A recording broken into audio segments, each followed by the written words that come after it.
నమస్తే, welcome to Abhinav Bharat. Nizamabad ఆర్టీసీలో ఏం జరుగుతుందనే క్వశ్చన్ ప్రజెంట్ రేజ్ అవుతున్నటువంటి సిచ్యువేషన్. ఎందుకంటే ఒక బస్సుకు సంబంధించినటువంటి ఓనర్ బస్సుని వన్ డిపోలో, నిజామాబాద్ వన్ డిపోలో నడిపిస్తున్నటువంటి సిచ్యువేషన్. మరి అకారణంగా 4 రోజులు ఏవైతే బస్సుకు సంబంధించినటువంటి మొత్తం లోపలే పెట్టేశారు, దానికి టర్మినేట్ చేశారని చెప్పేసి ప్రస్తుతం నిజామాబాద్ కలెక్టరేట్లో ఫిర్యాదు చేయడానికి బస్సు ఓనర్ వచ్చినటువంటి సిచ్యువేషన్. ఇదంతా ఆర్టీసీలో అక్రమాలు జరుగుతున్నాయని చెప్పేసి ఆయన మొత్తం ఒక పోస్టర్ని బయట కనిపించే విధంగా డిస్ప్లే చేసినటువంటి సందర్భం. అయితే గతంలో ఏం జరిగింది, ఎందుకు ఈ బస్ని టర్మినేట్ చేశారు అనే అంశం పైన ఒకసారి బస్సు ఓనర్ ఉన్నారు, క్లియర్గా మాట్లాడే ప్రయత్నం చేద్దాం. ఎందుకంటే ఆర్టీసీ అంటే ప్రజలకు చాలా రవాణా సౌకర్యం చాలా బాగుంటుంది. బస్సులని ప్రతి ఒక్కరు బస్ని యూజ్ చేసే క్రమం అని చెప్పొచ్చు. ఈ నేపథ్యంలో ఇట్లాంటి బస్సు డ్రైవర్లు అన్యాయానికి గురవుతున్నారు, డిపో అధికారులు వేధిస్తున్నారు అని చెప్తున్నారు. మాట్లాడదాం, అసలు ఏం జరిగింది తమ్ముడు, ఎందుకు ఇక్కడ తీసుకొచ్చి కలెక్టరేట్ ముందల బస్సు పెట్టావు, డిపో 1 మేనేజర్కి నీకు అసలు ఏం జరిగింది? ఈ డీజిల్ది నా బస్సు టాప్అప్ కోసం వెళ్ళిన లోపల డిపోలకి వెళ్ళినప్పుడు ఆ డీజిల్ ఆటోమేటిక్గా గన్ తీయకముందే డీజిల్ మీటర్ నడుస్తుంది. ఇది నడుస్తుంది, ఎందుకు నడుస్తుంది అని చెప్పి డిఎం దృష్టిలోకి తీసుకుపోయి అడిగినందుకు సార్ ఏం చేసిందంటే, సార్ ఇది డీజిల్ 60 సెకండ్లు పడ్డాయి, దాని తర్వాత మళ్ళీ అదనంగా మనం పెట్రోల్ బంక్ స్టార్ట్ చేస్తారు కంటే ఎగ్దం 10 లీటర్ల పైనుంచి స్టార్ట్ అయింది సార్ అని చెప్పేసి నేను అడిగిన. నువ్వు అడుగుతావా అని చెప్పేసి అప్పటి నుంచి కక్ష పెట్టుకొని నా బస్సు తీసుకోకపోవడము, మామూలు నాకు ఇస్తారన్న విషయం నాకు తెలియదు. నేను తీసుకొని 11 ఏళ్ళు అవుతుంది ఈ బండి. మామూలు విషయం నాకు తెలియదు, మధ్యలో తెలిసింది.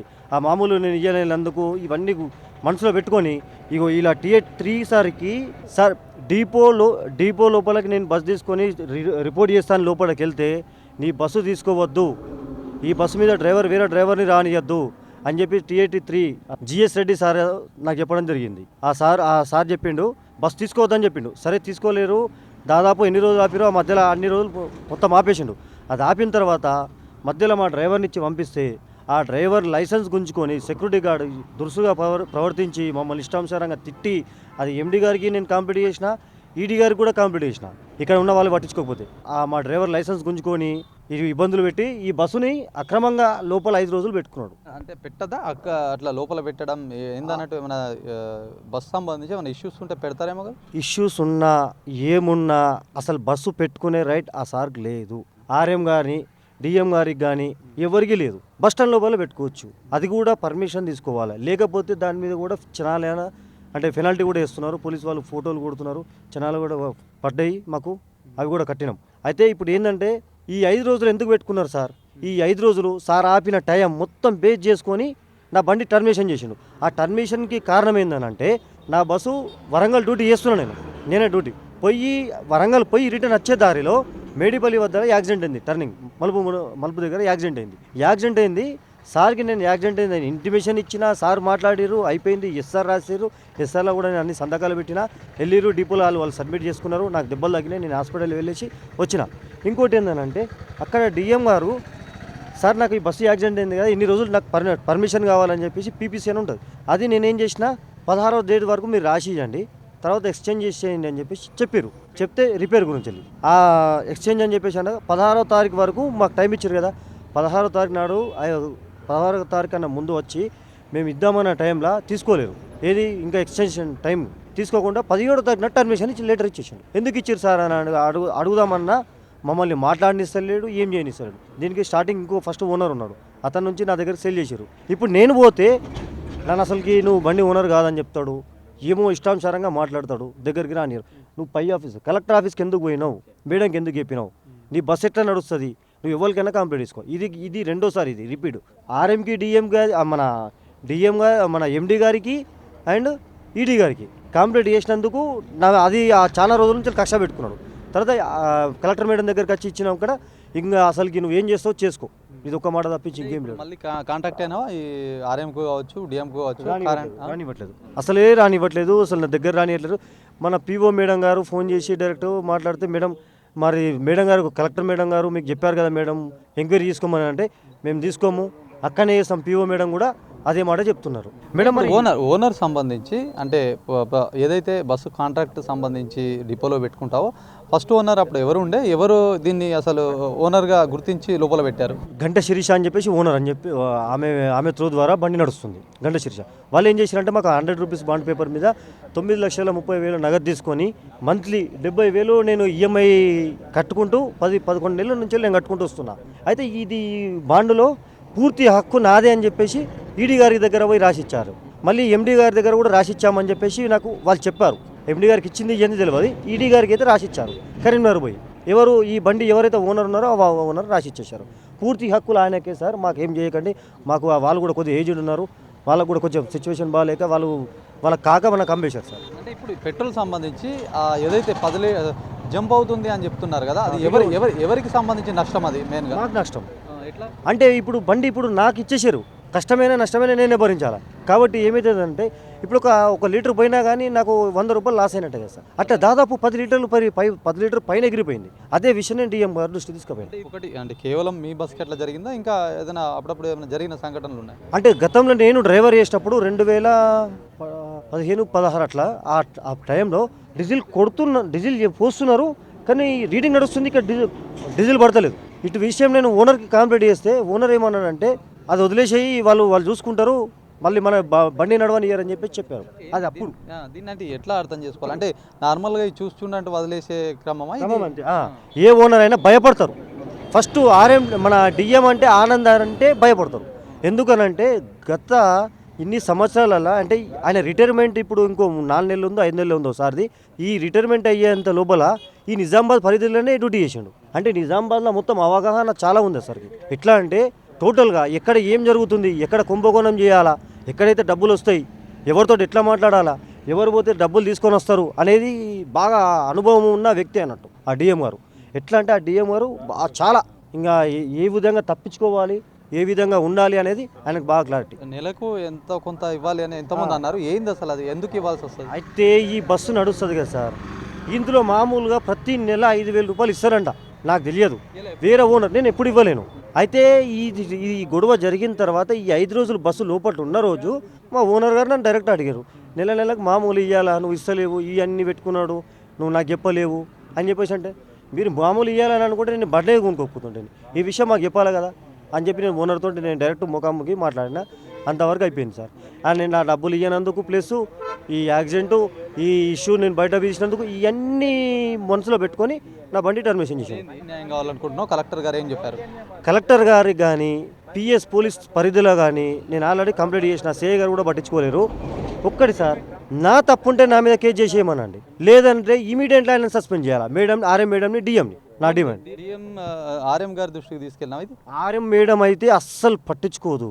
ఆర్ఎం మేడం డ్యూటీకి ఎప్పుడు వస్తారో కూడా తెలియదు, డ్యూటీకి వస్తున్నారో రారో కూడా నాకు తెలియదు. నేను నెలలకు దాదాపు ఒక 100 సార్లు పోయినా కావచ్చు నాకు తెలిసి. ఈ 100 సార్లు ఎందుకు వచ్చిందంటే ఈ దాదాపు 6-7 నెలల నుంచే నేను మేడం దగ్గరికి పోవడమే జరిగింది, కానీ ఏ రోజు కూడా నాకు కలవలేదు. ఒక్కసారి ఈ డైరెక్ట్ ఎండీ గారి దగ్గరికి వెళ్తే అప్పుడు కూడా ఎండీ గారి దగ్గరికి పోయినా అని చెప్పేసి నన్ను అంటే ఇక వేరే లెక్కల వాళ్ళు మాట్లాడి బయటకు పంపించేశారు. తర్వాత నేను పిఐ గారికి నేను ఫోన్ చేస్తా అంటే అప్పుడు లోపలికి నా ఫోన్ తీసుకొని లోపలికి పిలిపించుకొని లోపల మేడం మాట్లాడింది, ఇది నీ బండి వాదు, నువ్వు ఏం చేసుకుంటూ చేసుకొని బయటకు వెళ్ళిపో అని చెప్పేసింది. ఇంతకు మించి ఇంకేం చెప్పలేదు మేడం. అదే లాస్ట్ ఫైనల్గా మాట్లాడడం. మళ్ళీ ఓనర్ యూనియన్ తరపు నుంచి మేము అందరం వెళ్ళినాం. అంటే ఓనర్ యూనియన్ అంటే వాళ్ళు వేరే పని మీద వచ్చారు. ఏంటంటే బస్సులు ఓవర్గా బస్సులు మంది ఎక్కుతున్నారు, డ్రైవర్లను సతాయిస్తున్నారు, డ్రైవర్లని మేము ప్రైవేట్ డ్రైవర్లను తీసుకొస్తే మా డ్రైవర్లను కూడా మీరు తీసుకుపోతారు అని చెప్పేసి వాళ్ళు కంప్లైంట్ చేయడానికి వచ్చారు. వాళ్ళతో పాటు నేను వెళ్ళినప్పుడు ఆ రోజున కూడా మేడం నువ్వేం మాట్లాడద్దు బాబా అని చెప్పేసి అంటే నేను బయటకు వచ్చేసాను. ఇది కలెక్టర్ గారికి నేను డిప్యూటీ కలెక్టర్ సార్కి నేను కంప్లైంట్ ఇస్తే ఆ రోజు మేడం వచ్చింది. మేడం వచ్చినా కానీ ఆ మేడంకి కంప్లైంట్ డైరెక్ట్ ఇచ్చారు. ఈ రోజు వరకు కూడా మేము ఇచ్చి కూడా 2 నెలలు అయిపోయింది, 2 నెలల దగ్గరకు వస్తుంది, ఇప్పటి వరకు కూడా పిలిపివ్వలేదు, మాట్లాడలేదు ఆర్ఎం ఈ రోజు వరకు కూడా. అంటే డిప్యూటీ కలెక్టర్ గారు కూడా డైరెక్ట్ హ్యాండ్ టు హ్యాండ్ ఇచ్చినా కానీ పట్టించుకొని వ్యవస్థ, అంటే వాళ్ళకు కూడా గౌరవం ఇస్తలేదు. ఇది జరిగేది. రైట్, మాట్లాడదాం. మరికొంతమంది ఉన్నారు. మరి అసలు ఏం జరిగింది, ఎందుకు ఇలా డిపో ఆర్టీసీ అంటేనే బ్రాండ్ లాగా, అంటే ప్రజలందరూ నమ్మే ఒక విశ్వాసమైనటువంటి ఆర్టీసీలో అసలు ఏం జరుగుతుంది? డిపో మేనేజర్ కావచ్చు, అక్కడ సిబ్బంది కావచ్చు, అలా ప్రవర్తిస్తున్న తీరు కావచ్చు, నెలకు మామూలు ఇస్తామని చెప్పి వీళ్ళు చెప్తున్నారు. ఎంతవరకు కరెక్ట్, మరి ఏమంటున్నారు దీనికి సంబంధించి? సోషల్ వర్కర్ ఉన్నారు, మాట్లాడదాం. ఏంది అసలు ఏం జరుగుతుంది ఆర్టీసీలో? మొత్తం ఇట్లా డిస్ప్లే పెట్టుకొని ఈరోజు ధర్నా లాగా బయటకు వచ్చారు. మరి మొత్తం అందరికీ ఈ డిస్ప్లే ఏర్పడుతుంది. అసలు ఏం జరుగుతుంది ఆర్టీసీలో? ఆర్టీసీ లోపల ఎవరైతే ఈ ఆనంద్ గారు ఉన్నారో, డిఎం గారు, ఆర్ఎం మేడం ఎవరైతే జ్యోత్స్న గారు ఉన్నారో, ఒక బడుగు బలైన వర్గాలు బీసీ బిడ్డకు అన్యాయం చేసిండ్రు. వీడి బండిని టర్మినేట్ చేసే ముందు నోటీస్ ఇవ్వాల. బండి యాక్సిడెంట్ అయింది 3 తారీఖు నాడు. యాక్సిడెంట్ జరిగిన తర్వాత దాన్ని రిపేర్ చేసుకోవడానికి పర్మిషన్ ఇస్తారు ఒక 15 రోజులు. నెల రోజులు టైం అడిగిండు. నెల రోజులు టైం అడిగితే నేను 15-16 రోజులు ఇస్తా అన్నాడు. సరే అని 16 రోజులు 17వ రోజు తీసుకొచ్చిండు. అంటే 1 డే దాన్ని ఎక్స్టెన్షన్ కూడా చేసే పవర్స్ ఉంటాయి. ముఖ్యంగా బడుగు బలైన వర్గాల మీద కక్ష కట్టి ఆయన మమ్మల్ని వేధిస్తున్నాడు. ఆయనకు మామూలు ఉన్నాయట, ఆ విషయం మనకు తెలియదు. రెండవది ఏంటంటే మా మిత్రుడు, మా తమ్ముడు ఆ డిపోలో ఉన్న పెట్రోల్ ఏదైతే ఉందో అక్కడ ఫోటో పెట్టిండు. ఒకసారి మీరు గమనించండి, అది జీరో కాకుండానే నడుస్తుంది. అది ఫోటో తీసి చూపించిండు. అప్పటి నుండి ఈయన ఎంబడబడ్డాడు. ఆయన చాలా అక్రమాలకు ఆర్ఎం గారు డిఎం గారు కలిసి డిపోను దోచుకుంటున్నారు. అందులో బలహీన వర్గాల మీద పడ్డారు. ఇవాళ ప్రజాప్రభుత్వము రేవంత్ రెడ్డి గారి ప్రభుత్వంలో మహిళలకు ఉచిత బస్సు సౌకర్యాలు కల్పిస్తుంటే ఇట్లాంటి బస్సులను, బడుగు బలహీన వర్గాల బస్సులనేమో బయటికి వెళ్ళగొడుతున్నారు. కమిషన్ల పేరు మీద చెప్తూ వేధిస్తున్నారు. కాబట్టి దీనిపైన వెంటనే దీన్ని సుమోటోగా తీసుకొని మన జిల్లాకు సంబంధించిన అధికారులు కావచ్చు, లేదా జిల్లా కలెక్టర్ గారు కావచ్చు, ఉన్నతాధికారుల దృష్టికి తీసుకుపోయి బడుగు బలహీన వర్గాలకు చెందిన తమ్ముడికి న్యాయం చేయాలా. వాడికి ఇన్ని రోజులు దాదాపుగా 3 నెలల నుంచి బస్సును పక్కకు పెట్టిండు. ఇప్పుడు మళ్ళీ రీఇన్స్టిట్యూట్ చేయాలంటే కూడా రోజుకు 2000 చొప్పున డబ్బులు కట్టాలా. ఆయన తప్పు లేకున్నా కానీ ఆయనను టర్మినేట్ చేసినందుకు డిఎంను ఆర్ఎంను వెంటనే సస్పెండ్ చేసి ఈ తమ్ముడికి తగిన న్యాయం చేస్తారని మీ ద్వారా తెలియజేస్తున్నాను. ఇంతమంది ఎక్స్పీరియన్స్గా ఆర్టీసీ కండక్టర్ రిటైర్డ్ ఉన్నారు, మాట్లాడదాం. అసలు ఏం జరుగుతుంది డిపోలో? ఇట్లాంటి బయటకు వస్తున్నారు, బయటకు వచ్చి ఆ డ్రైవర్లు తమ ఆవేదన వ్యక్తం చేస్తున్నారు. అసలు ఎట్లా చూడాలి ఈ అంశాన్ని? అసలు ఇక్కడ డిఎం గారు నిజామాబాద్ వాస్తవ్యుడు. ఆయన సర్వీస్ లోపల ఎక్కువ శాతం ఒక 30 ఏళ్ళు నిజామాబాద్ రీజన్ లోపలనే ప్రమోషన్లు తీసుకుంటూ ఉన్నాడు. ఈ ఒక్క వన్ డిపోల్నే దాదాపు అంటే ఒక 20-25 సంవత్సరాలు సర్వీస్ కంప్లీట్ అయ్యింది. ఆయన పలుకుబడిని ఉపయోగించి బయటకు పోయినా కానీ 3 నెలల లోపల ఇక్కడికి మళ్ళీ ఇక్కడ వచ్చి సెటిల్ అవుతాడు ఉద్యోగపరంగా.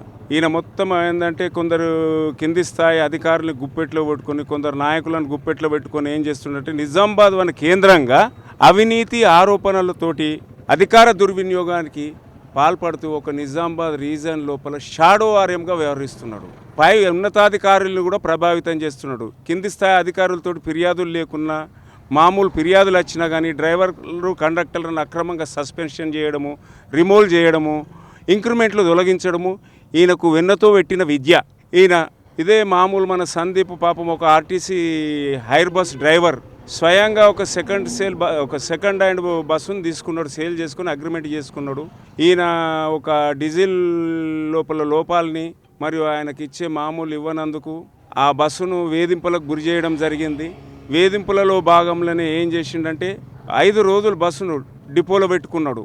డిపోలో అన్నది పెట్టుకోవడానికి వీల్లేదు. ఇలా కాంగ్రెస్ గవర్నమెంట్ ఏం చేసింది, మహిళలకు ఉచిత బస్సు ప్రయాణం పెట్టింది, బస్సులు సరిపోతలేవని. మరి ఈ బస్సులు సరిపోతలేవని బస్సులు పెడితే ఉన్న బస్సుల్ని అనేక కారణాల వల్ల టర్మినేషన్ చేస్తుండు. ఎందుకంటే ఈ 5 రోజులు డిపోలో పెట్టుకోవడము అన్యాయమో అక్రమము, అధికారం ఏమీ లేదు. ఆయనను వేధించాలన్న ఉద్దేశంతో పబ్లిక్ అసౌకర్యం కలిగించడం ఇటు ఆర్టీసీకి మరియు ఆ బస్సు ఓనర్కి నష్టం చేసిండు.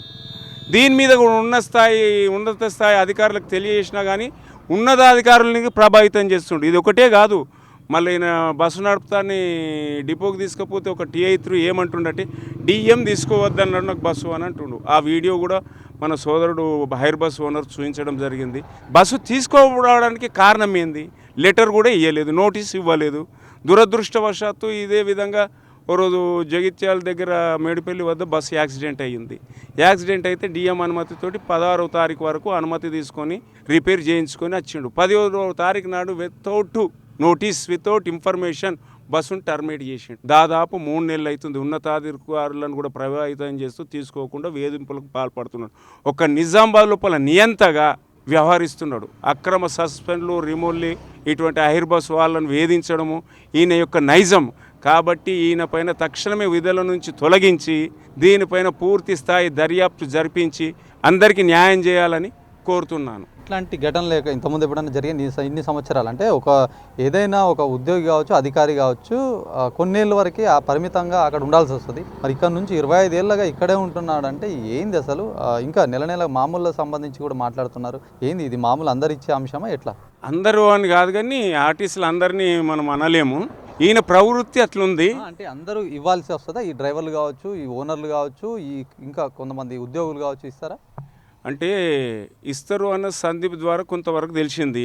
డిపో లోపల కూడా మన బస్టాండ్ ప్రధాన బస్టాండ్ నిజామాబాద్ 1 డిపో పరిధిలోకి వస్తుంది. అందులోపల కూడా ఈయన మీద మామూలు తీసుకోవడము, వాషింగ్ స్వీపింగ్ వాళ్ళ యొక్క పిఎఫ్ డబ్బులు కట్టకపోవడము, అవుట్సోర్సింగ్ కాంట్రాక్టర్లు డబ్బులు పిఎఫ్ కట్టకున్నా కానీ వాళ్ళకి బిల్లులు పాస్ చేసడం మామూలు తీసుకొని దీన్ని హైదరాబాదు మేనేజింగ్ డైరెక్టర్ గారికి సామాజిక కార్యకర్త వినయ్ కుమార్ గారు ఫిర్యాదు చేస్తే అవన్నీ నిరూపణ చేసిండ్రు విచారణ లోపల.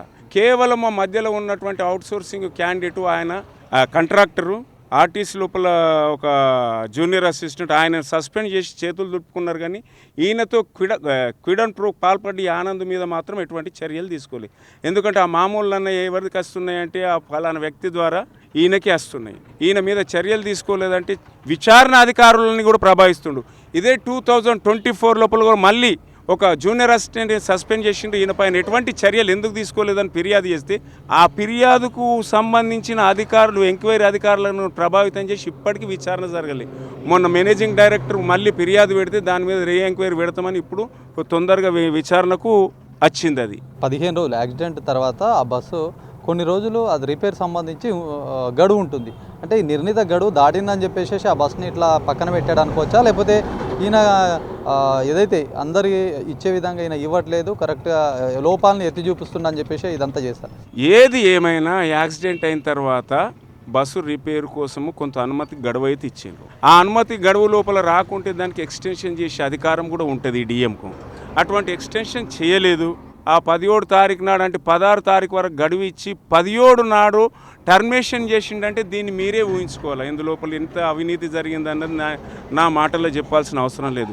ప్రతి చిన్న పిల్లవాడికి కూడా దీనివల్ల టర్మినేషన్ చేసిండంటే ఇందులో ఏదో ఒకటి ఉన్నది అన్నది స్పష్టమవుతుంది మనకు. ఎందుకంటే దీని మీద పోని ఇప్పుడు 3 నెలలు అవుతుంది, అప్పీల్ కూడా చేసుకున్నాడు పిల్లాడు. ఈడీకి ఆర్ఎం ద్వారా టర్మినేషన్ చేసిండ్రు. ఇది ఈడీకి చేసిండ్రు, ఎండీకి చేసిండ్రు. అయినా దీని మీద ఇంత తాత్సర్యం ఎందుకో అన్నది ఈయన కుట్ర లోపల ఒక భాగం అన్నది అనుమానించాల్సి వస్తుంది. ఆర్ఎం గారు మరి ఇదంతా ఏదైనా ఎవరైనా అన్యాయం జరిగినా ఈ కింది స్థాయి ఏదైతే డిఎం తర్వాత ఉన్నటువంటి డిఎం పొజిషన్లో ఉన్నటువంటి వీళ్ళు ఏదైనా చేస్తే ఆర్ఎం ఖండించాలి, లేకపోతే ఏదైనా యాక్షన్ తీసుకోవాలి. మరి ఇప్పటివరకు ఎట్లా సంపాదిస్తున్నారు వాళ్ళు? ఈ ఆర్ఎం గారు సామాన్య మానవులకు, బీసీ కులస్తులకు, కింది స్థాయి అట్టడుగు వాళ్లకు అనుకూలంగా ఉండదు. అధికారులకే అనుకూలంగా వంత వాడుతుంది. అధికారులమంతా ఒకటి అనే విధంగా ఆమె వ్యవహరిస్తుంది. ఎవరైనా పోతే గంటలు నిలబెడుతుంది, పిలువది, లేకుంటే కాన్ఫరెన్స్ ఉంది, ఎండి కాన్ఫరెన్స్ ఉంది, ఇంకేదో మీటింగ్ ఉందంటూ వాళ్ళు 4-5 గంటలు నిలబెట్టి వాపసు పంపుతుంది. సమస్యలు పరిష్కరించే దిశ లోపల ఏమీ లేదు. అధికారులమంతా ఒకటే అన్న భావన ఆమెకుంది. ఈ మధ్యనే డిసెంబర్ 31 నాడు నిజామాబాద్ 1 డిపో లోపల జంతు బలి జరిగింది. ఆర్టీసీ లోపల జంతు బలి నిషేధం ఉంది. ఈ డిఎం గారు రిటైరు జూలై 2026లో రిటైర్ అవుతుండు. ఇంకోటి అన్యాయంగా అక్రమ సస్పెన్షన్లో అక్రమ రిమూవ్లు చేసిండు, అక్రమంగా పెనాల్టీలు అంటే ఇంక్రిమెంట్లు తొలగించిండు. ఈ పాపాలన్నీ పోవాలని ఆ మైషవ్వకు మొక్కుకున్నాడు, డిపోలో ఉన్న మైషవ్వకు.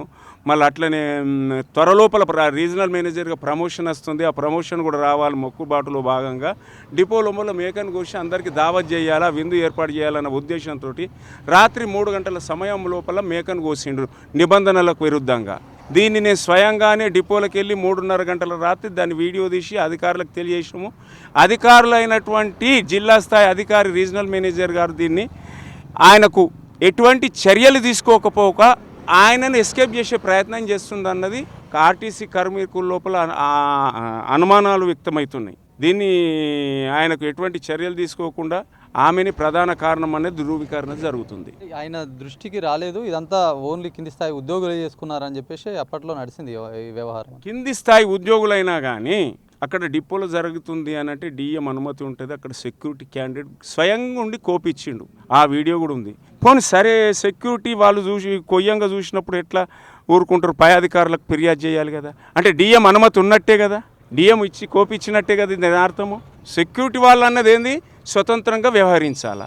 స్వతంత్రంగా వ్యవహరించలేదు. నేను పోయి అడిగిన, ఏమండి సెక్యూరిటీ గారు మీరు మేకను ఎట్లా గోయించిండ్రు అంటే డిఎం గారు చెప్పిండ్రు అన్నారు. మరి ఆయన గుర్తులేదు, ఆయన ఎట్లా చెప్తాడు? నా దగ్గర వీడియో కూడా ఉంది కదా. మరి అధికారులు ఈయన పైన ఎందుకు చర్యలు తీసుకుంటలేరు? సామాన్య ఒక ఉద్యోగి డ్రైవరే కానీ కండక్టర్ కానీ చిన్న యాక్సిడెంట్ అయినా చిన్న టికెట్ ఓవర్ సైడ్ అయినా సస్పెండ్ చేస్తున్నారు, రిమూవ్ చేస్తున్నారు.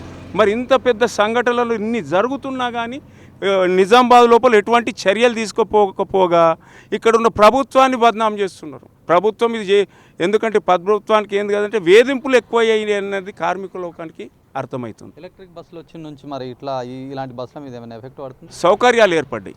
ఎలక్ట్రిక్ బస్సుల వల్ల ప్రయాణికులకు మంచి సౌకర్యం ఏర్పడ్డది. చాలా మంచిది ప్రభుత్వం తీసుకున్న నిర్ణయం. ఈ ఓనర్స్కి ఇంకా ఇట్లాంటి ప్రెషర్ ఎక్కువైనా అవి వచ్చినాయి కాబట్టి దానిపైన దృష్టి పెట్టుకుంటూ వీళ్ళని ఎవరైనా ఇబ్బందులకు గురి చేస్తే వాళ్ళని ప్రెషర్ పెట్టడం ఇట్లా ఏమన్నా ఉంటుంది? అటువంటిది ఏం లేదు. కాకపోతే ఏంటంటే ఈ మధ్య ఏమైపోయిందంటే ఈపీకి, ఎందుకంటే మహాలక్ష్మి పథకం వల్ల టికెట్లు డబ్బులు రావు కదా. ఆ డబ్బులు కాకుండా మొగోళ్ళు ఎక్కిన డబ్బులు ఎక్కువ రావాలని చెప్పి వాళ్ళ మీద ఏం చేస్తున్నారు, నిజామాబాద్ 2 డిపో లోపల సాయన్న అనే డిఎము ఒక్కొక్క కండక్టర్ని 5 రోజులు C2 డిఎం నిబంధనలకు విరుద్ధంగా, C2 డిఎం అన్నది ఆర్టీసీల నిబంధనలు ఎక్కడ లేదు. C2 డిఎం పెట్టి 5 రోజులు డిపోలో దింపి 8 గంటలు దింపి 5 రోజులు లాసప్ చేస్తున్నాడు. మళ్ళా సిక్ లీవ్లు కండక్టర్ రెగ్యులేషన్ ప్రకారం ఆర్టీసీ ఉద్యోగులు అనారోగ్యం పాలైతే సిక్కు చేస్తే తార్నాక సిక్కును కూడా 2-3 నెలలు సిక్కులు ఆబ్సెంట్ పంపినరు. మరి దీని మీద జిల్లా స్థాయి అధికారులు ఏ విధంగా స్పందిస్తారో చూడాలి. మీకు తెలియజేస్తున్నాను కాబట్టి దీని మీద పూర్తి క్లారిటీ తీసుకొని ఇవ్వని వాళ్ళకు కూడా ఇప్పుడు సిక్కు లీవులు ఇప్పియాలా. ఎవరైతే C2 డిఎం పెట్టి ఈపీకే తక్కువ వచ్చింది డబ్బులు తెచ్చిండ్రని చెప్పి వాళ్ళకు 5 రోజులు మాస్టర్ల లాసప్ చేసిన జీతం అవి కూడా ఇప్పించాలని మీ ముఖంగా చెప్తాను. అది ఏంటి అసలు? అది C2 డిఎం అంటే డిఎంను కలుపుకో అంతే. ఇది చట్టపరమైంది కాదు, ఊత పదము వాళ్ళు పెట్టుకున్నది. ఎందుకంటే ఆల్రెడీ మహాలక్ష్మి బస్సు నిండా మంది పోతున్నారు, దాన్నే ఈపీగా పరిగణించాలి. దాన్ని పరిగణిస్తలేరు. నువ్వు వాళ్ళు ఓంగా మిగిలిన డబ్బులు ఎందుకు తక్కువ తీస్తున్నావు అంటే మంది బస్సు నిండా మంది ఉన్నప్పుడు టికెట్ తీసే వాళ్ళు ఎక్కడ ఉంటున్నారు? దాదాపు కొందరు బైకుల మీద పోతున్నారు, ఆటోలలో పోతున్నారు మొగుళ్ళు టికెట్ పెట్టుకునే వాళ్ళు. దీనివల్ల ఆర్టీసీకి ఏం లాస్ లేదు కదా, లాభమే కదా. ఇది గవర్నమెంట్ చెల్లిస్తుంది మహాలక్ష్మి పథకం కింద. గవర్నమెంట్ ఇయ్యంగా కండక్టర్లను వేధింపులకు గురి చేస్తే ఇక్కడ ఏమైపోతుందంటే ప్రభుత్వాన్ని నిందించే పరిస్థితి కార్మికుల లోపల ఏర్పడుతుంది. దీని మీద కార్మికుల విషయాలు కూడా మీరు తెలుసుకుంటే వాస్తవాలన్నీ బయటపడతాయి. ఇది చూడొచ్చు. మొత్తానికి అసలు నిజామాబాద్ ఆర్టీసీలో ఏం జరుగుతుందనే అంశం పైన మనకు కొద్ది క్లారిటీ వచ్చినటువంటి సిచ్యువేషన్. ఒకవైపు డ్రైవర్ తన ఆవేదన వ్యక్తం చేశారు, కార్మిక సంఘాలు కావచ్చు తన ఏం జరుగుతుందో చెప్పినటువంటి పరిస్థితి. రిటైర్డ్ కండక్టర్ సైతం ఆర్టీసీలో పనిచేసి కొన్నేళ్లుగా పనిచేసి రిటైర్డ్ అయ్యారు, బయటకు వచ్చారు. అక్కడ ఏం జరిగింది ఆయన అనుభవంలో చెప్పినటువంటి సిచ్యువేషన్స్, ఆయన మాటలు.